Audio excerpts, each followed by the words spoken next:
জয় গুরু। পরম দয়াল আমার তোমার চরণে জানাই শতকোটি প্রণাম, আর আপনাদের প্রত্যেককে জানাই আনন্দিত জয় গুরু।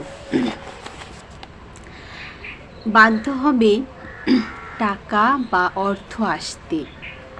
কি করলে টাকা আসবে, আমাদের অর্থ আসবে? শ্রী শ্রী ঠাকুর আমাদেরকে একটি সুন্দর পথ দেখিয়ে দিলেন যে কী করলে, কেমনভাবে চললে আমরা অর্থকে ধরতে পারবো, অর্থকে আমরা আমাদের কাছে রাখতে পারবো। আজ ইষ্ট প্রসঙ্গে আলোচনা করব অর্থ বা টাকা কি করে আসবে। এই প্রসঙ্গে শ্রী শ্রী ঠাকুর কি বললেন? অর্থ মানে টাকা, আর এই টাকা কিভাবে আসে? শ্রী শ্রী ঠাকুর বললেন, টাকা আসে প্রয়োজন পূরণ আর সেবার পিছু পিছু। টাকাকে ভালোবাসলে কিন্তু টাকা মোটেও আসবে না। আমরা টাকার পিছু পিছু সর্বক্ষণ ছুটে থাকি, টাকার বিনিময়ে সব কিছু করতে থাকি। এইভাবে করতে করতে আমাদের অভ্যাসটা এমনটা হয়ে গেছে যে আমরা ভালোবাসাটাই ভুলে গেছি। আমরা মানুষের হৃদয়ের মূল্য দিতেই ভুলে গেছি। যা শিখছি বাড়ির শিশুকে তাই শেখাচ্ছি। তাই ঠাকুর বললেন, আজকাল শিক্ষাটাই এমন হয়ে গেছে যে আয়ের কথা ভাবতে গিয়ে চাকরির কথা চিন্তা করি, কিন্তু আগে দারিদ্র্যের কথা তোমাদের ভাবতে হবে। দারিদ্র্যকে যতক্ষণ না নষ্ট করা যায় ততক্ষণ তোমাদের আর্থিক সমস্যা যাবে না, অর্থাৎ আর্থিক সমস্যা থেকেই যাবে। তার জন্য আগে দারিদ্র্যকে ঘোচাও, তারপর দেখবে আর্থিক সমস্যা আর থাকবে না। স্বাধীনভাবে তোমরা উপার্জনের চেষ্টা করো। আয় ব্যয়ের সামঞ্জস্য রাখতে হবে। নিজেদের মধ্যে খাপ খাওয়াতে হবে। নিজেদের মধ্যে অ্যাডজাস্টমেন্ট বা খাপ খাওয়াতে না পারলে আরও বেশি সমস্যা দেখা দেবে। যদি তোমরা ঠিকঠাক মতো কাজ না করো তাহলে তো অর্থ আসবে না এবং দারিদ্র্যও দূর হবে না। তাই আমাদের নিজেদের কাজ করতে হবে, আর কাজ করতে না পারলে কিন্তু আমাদের কিছুতেই দারিদ্র্য দূর হবে না। তার জন্য ঠিকঠাকভাবে কাজ করতে হবে। অর্থ সমস্ত পথকে যদি বন্ধ করো তাহলে কি করে অর্থ আসবে? অর্থের পথটাকে আমাকে খোলা রাখতে হবে।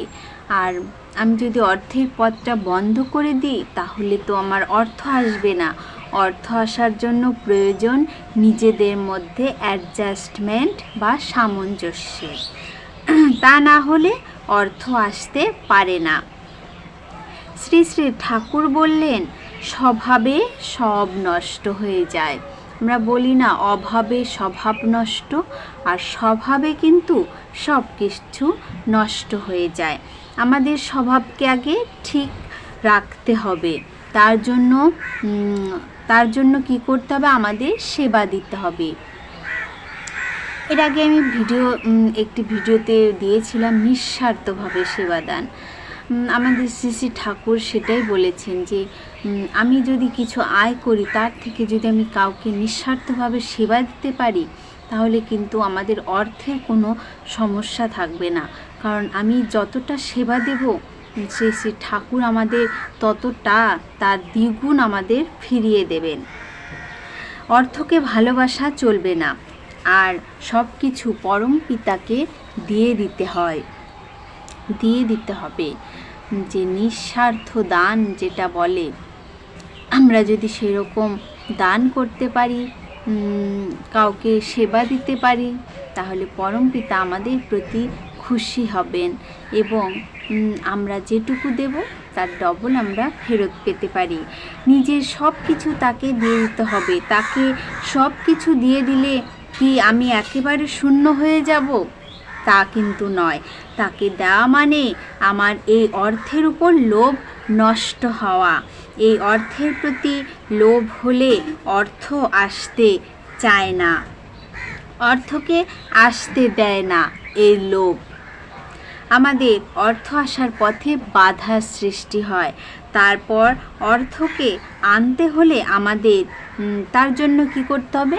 অর্থকে যদি আমরা আনতে চাই তাহলে এই অর্থকে ভালোবাসা যাবে না। আমরা সকলেই অর্থ খুব ভালোবাসি, এই অর্থকে কিন্তু ভালোবাসা একেবারেই যাবে না। স্বাধীনভাবে আমাদের কাজ করতে হবে। আমরা কুটির শিল্পের কাজ করতে পারি, সেলাইয়ের কাজ করতে পারি, নানান ধরনের অনেক রকম কিন্তু কাজ আছে, সেগুলো আমরা অবশ্যই করতে পারি। নিজের হাতে অনেক কিছু ঘরে বসে আমরা করতে পারি। এগুলো করলে কি হবে? আমাদের যে অর্থের যে অভাবটা সেটা নষ্ট হয়ে যাবে। আমরা ঘরে বসে কিছু করতে পারলে আমাদের কাছে অর্থ আসবে, যা দিয়ে আমাদের অনেক উপার্জন হতে পারে। আমরা শুধু চিন্তা করি চাকরি না করতে পারলে আমি বেকার। কেন?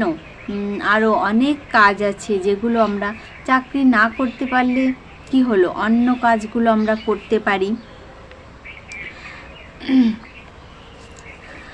কিন্তু ঠাকুর বলেছেন বেকারত্ব ঘোচাতে হলে টুকিটাকি অনেক কাজ করতে পারি, তার ফলে আমরা টাকা উপার্জন করতে পারবো। তাই আমাদের ছোটোখাটো শিক্ষাগুলো নেওয়া লাগে এবং ছোটোখাটো ভাবনাগুলো করা লাগে।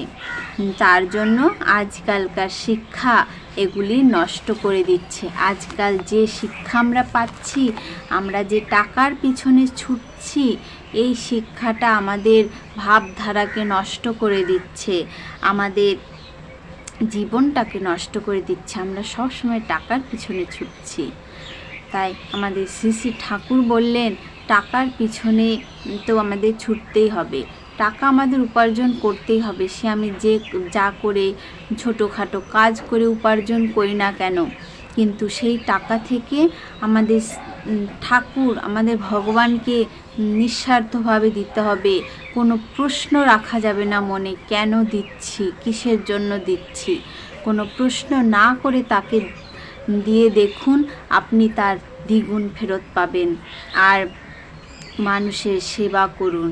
আপনি যেটুকু আয় করেন আপনার সাধ্যমতো সেখান থেকে মানুষের সেবা করুন।